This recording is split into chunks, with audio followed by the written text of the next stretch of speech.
The next video I wanted to talk about is self-sabotage. This has been a really hard topic because it's really hard to get it, to understand it. Like, a lot of the times people do so well and then they sabotage, or they're on track to do great and then they sabotage. They're consistently losing weight and then they sabotage.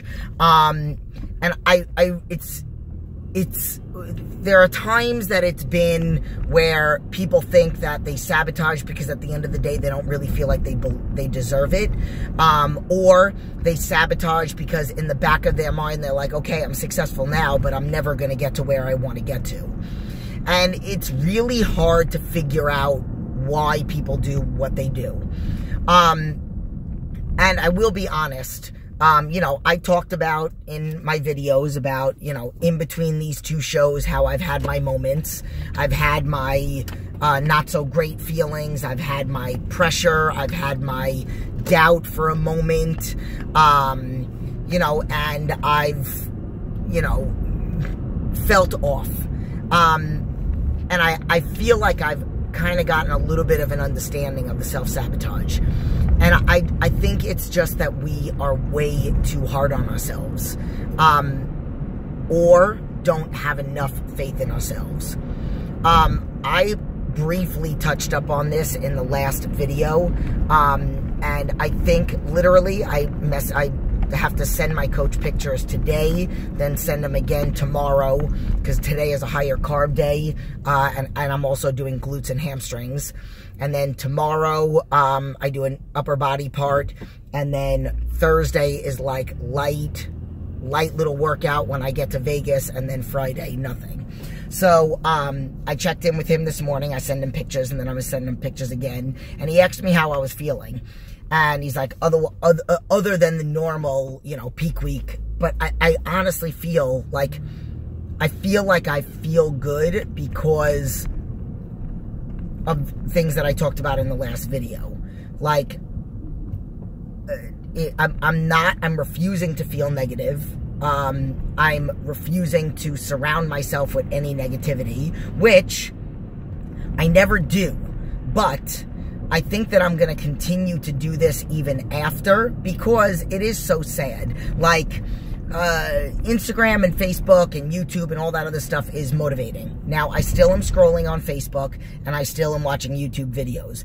But Instagram, because I have so many more people that are like figure competitors on there, and there's a lot more people that I follow, and a lot more pages and fitness pages, that I feel like it is an inspiration to see, but it's a little bit too much of overload. So I find that when I'm scrolling too much on Instagram, I tend to doubt, or to look at other people, or to look at other figure girls. And then also sometimes maybe forget that those figure girls are pros that I'm looking at. Or maybe they, again, just genetics. I hold very little body fat in my upper body. So people might make comments about how they wish they had my shoulders, or how lean my shoulders are. And then my abs, like, even when I'm not lean, I still have abs. And then I make comments like, damn, like my legs are like the last thing to pop. But that's, I'm trusting the process. And that's the thing that, I have to acknowledge.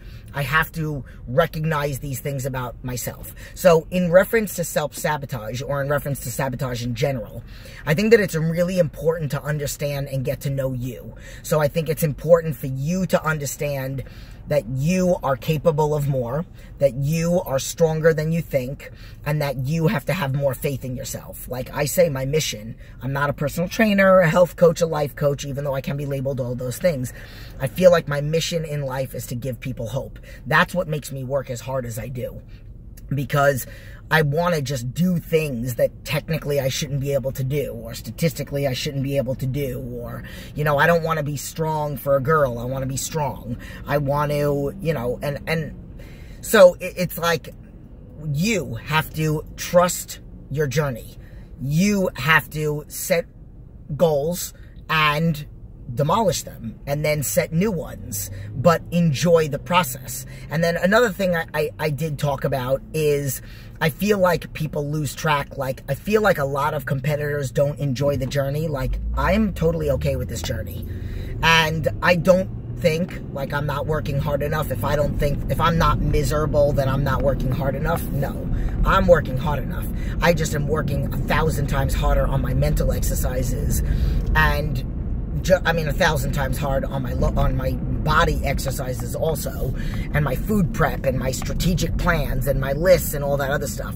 But I feel like a lot of the times competitors or people in general with the goal are miserable toward the end, toward the closer part, or even throughout it at all, because all they're doing is waiting to get to the reward. Like, I know a lot of competitors that are like, oh my God, I can't let, they're like taking pictures in their story of, you know, I can't wait to have these brownies, or I can't wait to have these cake pops and all that other stuff. So it's like, how are you enjoying when all you're thinking about is what you're going to get after the show? Like, I'm excited about today's workout, then I'm excited about training clients this morning. So I'm excited about every next moment that I have. I'm excited about my photo shoots that I have coming up. And I'm not necessarily thinking about my post treat. After the photo shoot, I might eat something. Like, I'm not going to eat garbage because I know it'll make me feel like garbage, but that's, I think, the reason why people sabotage, because again, they're not really enjoying the journey. They either don't have faith in their ability to get to that goal, or they're thinking about that goal and they're thinking about what they're going to do after, and then they just want it now. So then it's like, we're all about like an all or nothing, and I want it 5 minutes ago. Like, there's a funny meme that says, I don't always exercise, but when I do, I expect instantaneous results. And it's like, whatever. But the point is that I think that that's where it comes from, because maybe thinking, like, if you're thinking my reward is going to be a massage, and then you, in the middle of the journey, you decide, you know what, I deserve a massage now. Yes, you do deserve a massage now. So it's about focusing on the wrong things, on the wrong rewards, and not having faith. So this was a shorter one. I think I'm going to actually start making them a little bit shorter. So I hope that this helped anybody in any way, because things that I'm learning about my journey is stuff that I want to bring to the table for you and your journey, no matter what the journey is. Whether we're not talking about health at all, we're talking about a job, a business, whatever. When I open up this business, I'm going to buy my first house. Don't start putting money towards buying the house until you open up the business. Don't do it ahead of time. So, little off subject, but you get it. I'm starving. Deuces.